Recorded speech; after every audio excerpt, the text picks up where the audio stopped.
1. 살기 좋은 우리 국토. 첫 번째 주제, 소중한 우리 국토입니다. 오늘 공부할 문제를 살펴볼게요.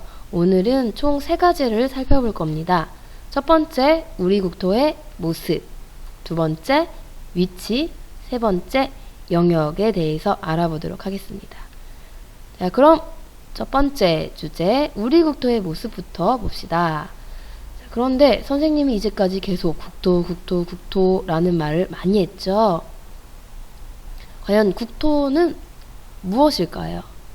한자 뜻을 보면요, 나라 국자에 흑토자를 쓰고 있습니다. 즉 나라의 땅이라는 것인데, 그런데 국토는요, 나라의 땅 이상의 의미를 가지고 있어요. 왜냐? 국토는 우리가 대를 이어 계속 살아가야 할 삶의 터전이기도 하고, 또 이런 국토가 없으면 국가 자체가 존재할 수 없기 때문입니다. 이렇게 중요한 우리 국토는 어떤 모습을 하고 있을까요? 이 지도 많이 봤죠? 네. 먼저 남북의 길이를 한번 볼게요. 이쪽이 아래쪽이 남쪽, 위쪽이 북쪽입니다. 남북의 길이는 긴 편이죠. 그리고 동서의 길이, 여기가 동쪽, 우리가 인천이 있는 곳이 서쪽. 동서의 길이는 남북에 비해서 조금 짧습니다. 그래서 전체적으로는 길쭉한 모양이 됩니다. 그리고 또 다른 특징, 가운데가 쑥 들어간 것도 확인할 수 있습니다.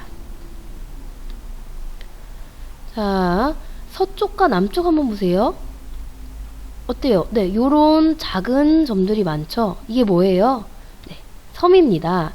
서쪽과 남쪽에는요, 섬이 많고요. 해안선, 바다와 육지의 경계에 있는 이 해안선들 보세요.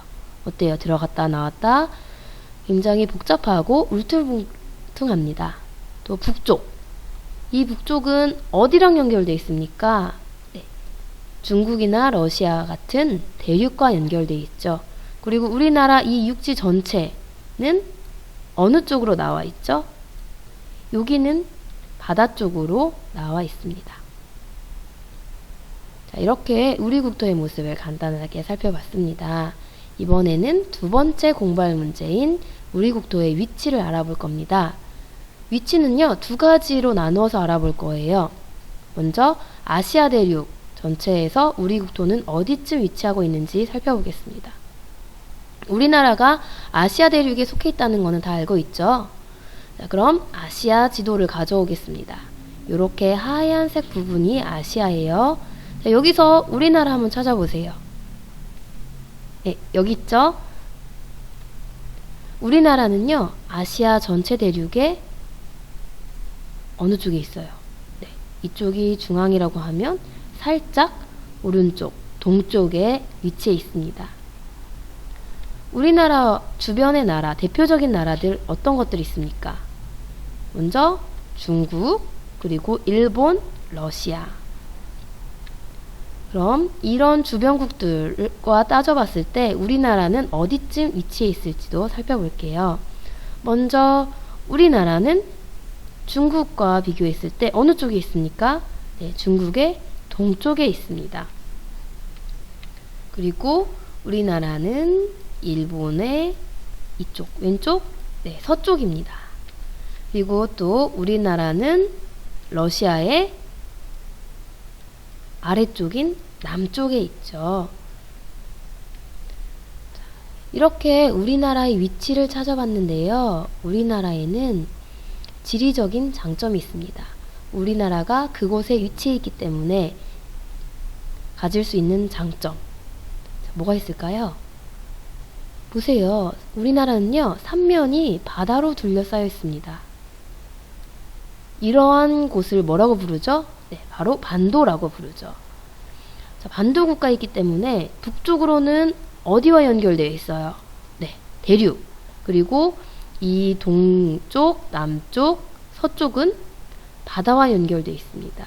그래서 대륙과 해양으로 진출하기에 굉장히 유리한 위치가 있습니다.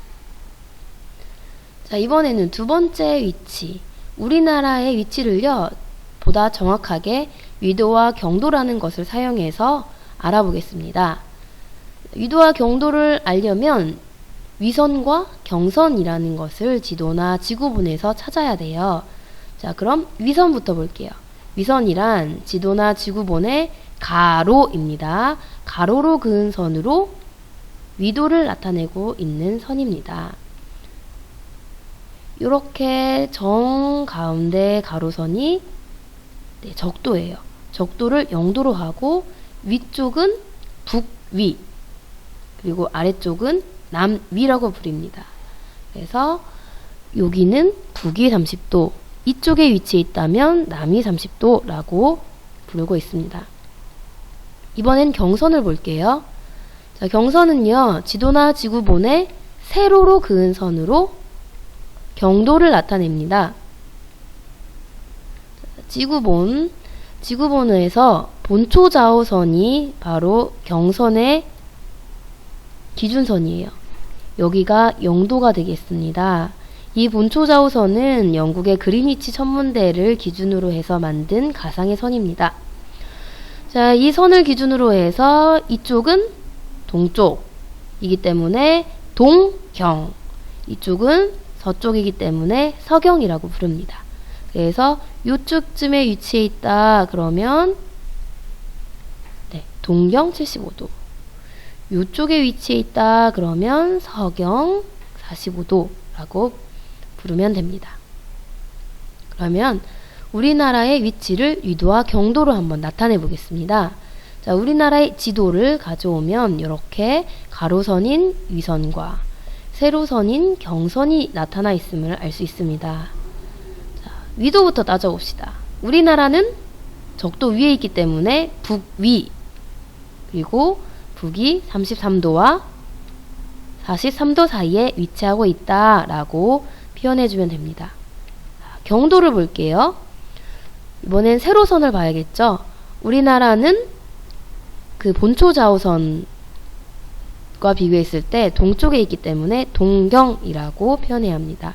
그래서 동경 124도에서 132도 사이에 위치하고 있다라고 이야기하면 되겠습니다. 자, 그럼 마지막으로 우리 국토의 영역을 살펴보겠습니다. 자, 과연 영역이란 무엇일까요? 국토의 영역이란 한 나라의 힘이 미치는 범위를 말하며 영토, 영해, 영공으로 이루어져 있습니다. 자, 우리나라의 영토는 어디일까요? 영토는 땅을 의미합니다. 자, 우리나라의 땅은 아까 봤던 한반도와 또 부속 도서, 거기에 속해져 있는 도서, 섬이에요. 섬으로 이루어져 있습니다. 그리고 바다는요, 조금 복잡해요. 우리나라의 바다, 영해는 기선으로부터 12해리까지인데요. 이 기선은요, 어렵게 생각하지 마세요. 기준이 되는 선이에요. 어떤 기준을 정해놓고 그 선으로부터 12해리, 해리는 거리의 단위입니다. 12해리까지를 우리나라의 바다로 보고 있습니다. 우리나라의 바다의 특징은 남해안과 서해안, 그리고 동해안이 다르기 때문에 이 두 가지를 분류해서 기준을 잡습니다. 먼저 섬이 많은 남해안과 서해안은요, 일일이 기준을 잡기가 힘드니까 가장 바깥에 위치한 섬들을 연결한 선이 기준이 됩니다. 그리고 그 기선으로부터 12해리까지가 우리나라의 바다입니다.